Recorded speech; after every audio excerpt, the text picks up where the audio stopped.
কেমন আছো তোমরা? আই হোপ তোমরা সকলে ভালো আছো। তো আজকে ভিডিওটা শুরু করছি। আজকে আমাদের বাড়িতে গেস্ট এসেছিল। তো গেস্টের জন্য প্রথমে বানিয়েছিলাম আর কি ওই যে আলুগুলো, ওগুলো ঝুরঝুরে আলু ভাজা। আর সকালে সকালে বাজার করে আনা হয়েছিল। আর তাছাড়া যেহেতু স্বাধীনতা আছে কালকে, যে কারণে একটু রান্নাবান্না বেশি করে রাখা হয়েছিল, কেননা কালকে আমি একটু প্রোগ্রাম করব, ব্যস্ত থাকব। যে কারণে এখানে আছে দই, তারপরে মাটন আছে, চিকেন আছে, ক্যাপসিকাম, টমেটো, তারপরে রসরাজ আছে, প্লাস কালাকাদ আছে।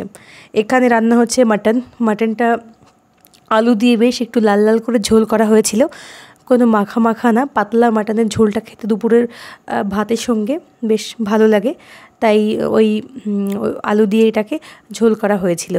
আর কাশ্মীরি পাউডার দেওয়ার পরে আর কি, রেড চিলি পাউডার যেটা, ওটা দেবার পরে কালারটা যেন আরও সুন্দর হয়ে গেল। এটা হচ্ছে রুই মাছের ডিম। মাছের ডিমটাকে ভালো করে পরিষ্কার করে সেটাকে আজকে রান্নার দায়িত্ব সম্পূর্ণ আমার ছিল। এগুলো সবগুলো আমি চেষ্টা করেছি মোটামুটি আমার নিজের মতো করে করা। আইটেমগুলো মাথায় আমিই রেখেছিলাম যে আজকে এইগুলো আমি বানাবো। তো রুই মাছের ডিমগুলোকে ভালো করে কর্নফ্লোর, লবণ, পেঁয়াজ, তারপরে আদা বাটা, রসুন বাটা, কেননা মাছের ডিম একটা আঁশটে গন্ধ থাকবে, সুন্দর করে ভালো করে এগুলোকে করে একটু কাজু বাটা দিয়ে এটাকে একটু মাখা মাখা কাঁচা লঙ্কা দিয়ে আর কাজু বাটা দিয়ে ঝোল করেছিলাম। এটাও বেশ খেতে ভালো লাগছিল। এটাতে আমি কোনো এমনি গুঁড়ো লঙ্কা ইউজ করিনি, কাঁচা লঙ্কা ইউজ করেছি, কাঁচা মরিচ যেটা। তারপরে মুসুর ডাল আর মুগ ডাল মিশিয়ে বাদাম দিয়ে ডাল করেছিলাম। আমি এখানে চাইলে মাছের মুড়ো দিতেই পারতাম, মাছের মুড়ো দিইনি। আর এই হচ্ছে বাতাবি লেবু। লেবুটাকে ছাড়িয়ে একটু করে লবণ চিনি মাখিয়ে রাখলাম, যে একটু পরে খাবার জন্য আর কি। তো তারপরে দেখো এইদিকে আবার রান্নাটা হয়ে গিয়েছিল, ওই যে মাছের ডিমের বড়ার ঝোল আর কি। এটা কিন্তু খেতে আজকে ভীষণ ভালো হয়েছিল, খুব ভালো হয়েছিল, মনে হচ্ছিল এটা দিয়ে ভাত খেয়ে যাই। তারপরে আবার ডিমগুলোকে সিদ্ধ করতে দিলাম, মানে কাজগুলো এক এক করে গুছিয়ে রাখছিলাম। ডালটাও হয়ে গেছিলো, যে তাড়াতাড়ি করে যেন কাজটা করে রাখলে সুবিধা হবে। তারপরে উপরে এলাম, উপরে এসে ফ্রেশ হলাম। আমি ফ্রেশ হয়ে একটু বসে পড়লাম, কেননা এতটাই টায়ার্ড লাগছিল, ভালো লাগছিল না। তাই ভাবলাম যে একটু আরাম করি, একটু বসে বসে জল খেলাম আর কি। রান্না মানে আগুনের সামনে বেশিক্ষণ থাকার পরে এতটাই অস্বস্তি ফিল হয়, আমার কেন, প্রত্যেকটা মানুষের জন্যই। তারপরে এখানে কিছু জিনিসপত্র আনা হয়েছিল আর কি। যারা শর্টসটি আমার দেখেছো তারা নিশ্চয়ই দেখেছো। কয়েকদিন না, একদিন দুদিন আগেই যে আমরা গেছিলাম একটা সোনার দোকানে, সেখান থেকে আমার দিদির ছেলের জন্য আমি একটা নিয়েছি গিফট পারপাস, হাতের রূপোর বালা, ছোটো বাচ্চা আর কি। আর তোমাদেরকে বলেছিলাম যে দিদি কী নিয়েছে সেটা আমি দেখাবো, অবশ্যই দেখাবো।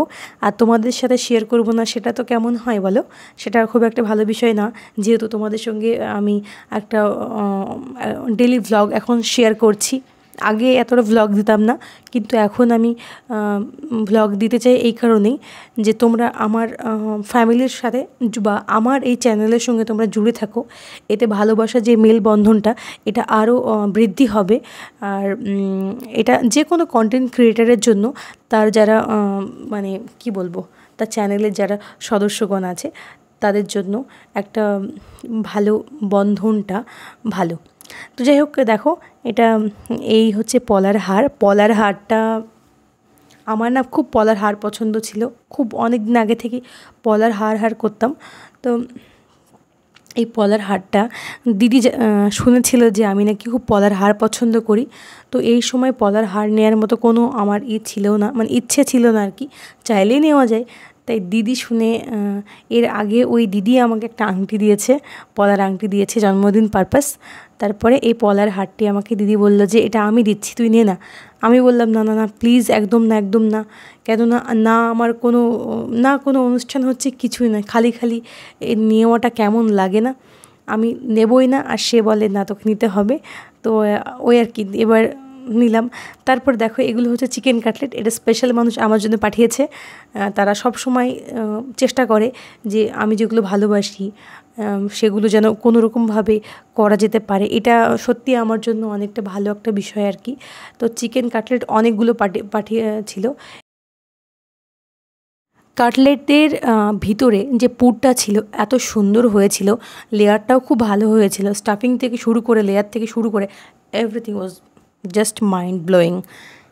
আমার খেতে ভালো হয়েছিল, মানে ভালো হয়েছিল বলছি, খেতে খুব ভালো লেগেছিল এই কারণেই যে ওখানে পুদিনা পাতা ছিল, ধনে পাতা ছিল, ওর যে একটা মিক্সচার যেটা দিয়ে এটা বানানো হয়েছিল আর কি, খুব সুন্দর, খুব সুন্দর, দারুণ হয়েছিল।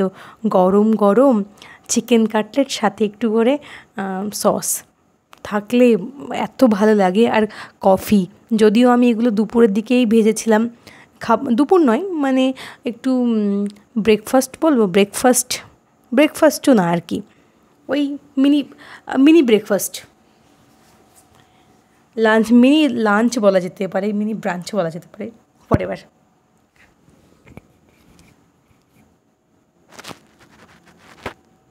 তারপরে খাবারগুলো আবার ঠিকঠাক করে সাজিয়ে নিলাম।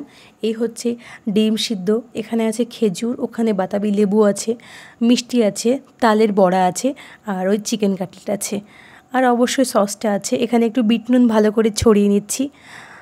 তারপরে ওগুলো খাবার পরে, ওগুলো সেই গেস্টকে দেবার পরে এখানে যে আলু ঝুরঝুরে আলু ডাল দিয়ে তো খেতে ভালো লাগে, তার জন্য আলুগুলোকে ভালো করে কেটে ঠান্ডা জলে প্রায় 1 ঘন্টা আধা ঘন্টা মতো ভিজিয়ে ওগুলোকে ভালো করে জলে শুকিয়ে, আমি একটু জলটাকে শুকিয়ে ওটা সুন্দর করে ভেজেছিলাম আর কি, রোদে শুকোতে দিয়েছিলাম আলুগুলোকে, খুব ভালো হয়েছিল। আর এই দেখো লাল লাল খাসির মাংস, সাথে ছিল রাজভোগ, ডাল, দই, মিষ্টি দই, আর মাছের ডিমের মানে বড়ার ঝোল আর কি, সাদা ভাত আর ঝুরঝুরে আলু।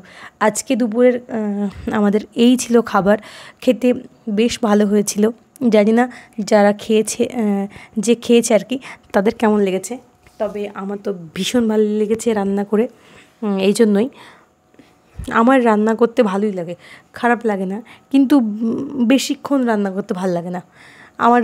আমি রান্না করতে পারি না বলবো না, পারি, কিন্তু অনেকটা সময় দিয়ে ধৈর্যের সাথে আমি পারি না। যা হলো হলো, হাতের সামনে যা আসলো করে দিলাম, ওই আর কি।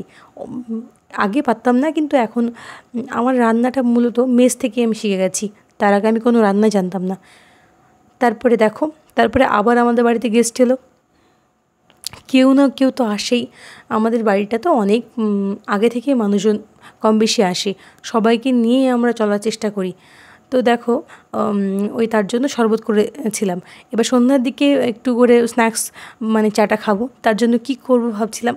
তাই আগে থেকে চিকেন এনেছিলাম, ওটাকে ম্যারিনেট করে রেখেছিলাম ফ্রিজের মধ্যে আর কি। ওটাকে ভাবলাম যে একটু চিলি চিকেন বানিয়ে নিই, তাই দেখো চিকেনগুলোকে ভেজে নিচ্ছি। ভেজে নেবার পরে ওইদিকে ভালো করে ক্যাপসিকাম দিয়ে যে গ্রেভিটা আর কি চিলি চিকেনের, ওটাকে সুন্দর করে, আজকে জানি না একটু সয়া সসটা আমার সাথে বেশি পড়ে গিয়েছিল আর কি। ভালো হয়েছিল কিন্তু ততটা মন পছন্দের হয়নি, কেননা সয়া সসটা একটু বেশি পড়ে গিয়েছিল। এবার সয়া সস বেশি পড়ে যাওয়ার কারণে একটু হালকা তিতো লাগছিল, তাই অবশ্যই পরিমাণ অনুযায়ী দিতে হবে। খারাপ হয়নি, কিন্তু খুব ভালোও হয়নি যতটা আমি চেয়েছিলাম আর কি। ডিমগুলোকে ভালো করে ডিমের ঝুড়িগুলোকে একটু করে ভেজে নিলাম, কেননা এদিকে আমার চিলি চিকেনটা হয়ে গেছে, আর এদিকে চাউমিনটা করব। চাউমিনটাকে আগে থেকে সিদ্ধ করে রেখে দিয়েছিলাম। চিলি চিকেন, চাউমিন সব কিছু করার পরে আমি গরম গরম খেয়ে নিলাম। এই যে দেখো কি সুন্দর চাউমিন আর চিলি চিকেন, খেতে ভালো হয়েছিল। কিন্তু ওই যে তারপরে রাতের দিকে আবার চালের রুটি হয়েছিল। চালের রুটি কার না ভালো লাগে বলো, চালের মানে আতপ ময়দার রুটি আর কি, আতপ ময়দার রুটি ছিল। আর ওই যে মাটনের ঝোল, মাটন ছিল, আলু ছিল, ঝোল ছিল, সেই দিয়ে আজকে রাতের খাবারটা আমরা সবাই মিলে মজা করে খেয়েছি। তো আজকের দিনটি মূলত এইভাবে গেছে। কালকে তো স্বাধীনতা দিবস, দেখি কালকে তোমাদের জন্য আবার নতুন করে ভ্লগ নিয়ে আসবো। Thank you.